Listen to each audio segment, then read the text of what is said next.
Nous sommes à l'université Julius Nyerere de Kankan, sur instruction des autorités du ministère de l'Enseignement supérieur, de la Recherche scientifique et de l'Innovation, pour dérouler une formation très importante dans le cadre de l'intégration du numérique dans nos institutions d'enseignement supérieur. Cette activité qui va se dérouler ici sur 5 jours portera sur l'utilisation de l'outil l'ENT, entendé par l'espace numérique de travail, sur son appropriation par l'ensemble des acteurs que sont le personnel enseignant, le personnel administratif, mais aussi une formation dans les pédagogies innovantes pour justement permettre à travers cet outil de moderniser notre système à l'université Julius Nyerere de Kankan, de moderniser son fonctionnement sur le plan administratif, mais aussi et surtout de favoriser l'innovation pédagogique à travers les méthodes utilisées par les professeurs, les enseignants-chercheurs pour dispenser les cours. En résumé, cet outil va permettre à nos enseignants de dématérialiser leurs cours, d'être en mesure de donner des cours à distance, qu'ils soient présents ou qu'ils soient absents,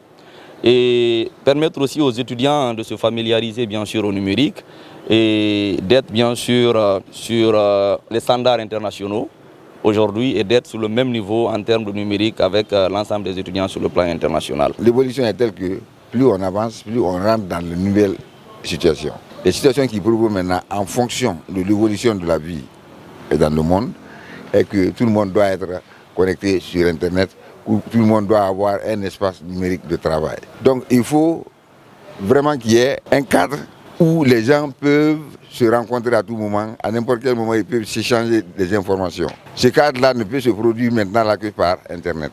C'est pourquoi justement l'utilisation de l'outil informatique est très très essentielle dans laquelle nous nous trouvons. Surtout qu'au niveau de l'enseignement supérieur, les cours qu'on tient ailleurs, en France, aux États-Unis là-bas, nous ne pouvons pas rester ici prendre ça en version papier. Donc il faut par Internet qu'on transfère les connaissances. L'Université de Kankan est un grand centre de donner et de recevoir. Nous sommes à près de 10 000 étudiants, près de 400 enseignants. Si ceux-ci doivent s'échanger seulement en classe, je ne pense pas qu'on puisse aboutir à certaines choses. Donc il faut qu'il y ait un autre outil de travail qui va faire en sorte que, en dehors des cours, en dehors de la classe, que les étudiants, les enseignants puissent se rencontrer dans un autre milieu. Ce milieu-là, c'est l'espace numérique de travail. La formation sur l'ENT et les pédagogies innovantes est d'une portée vraiment capitale pour notre institution, notamment dans le cadre du renforcement des capacités opérationnelles des enseignants-chercheurs. Aujourd'hui, au XXIe siècle, le digital est incontournable. Le numérique est un outil qui permet de créer des réseaux de travail, qui permet d'innover, qui permet de faciliter le travail collaboratif. Au sein de notre institution, nous attachons du prix à cette formation. Tous les enseignants-chercheurs, tous les acteurs impliqués s'engagent à faire de l'ENT une priorité et à travailler en sorte qu'il y ait une certaine dématérialisation des activités pédagogiques maintenant au bénéfice des étudiants dans le domaine de la pédagogie et dans le domaine de la recherche scientifique. Et donc nous nous en approprions.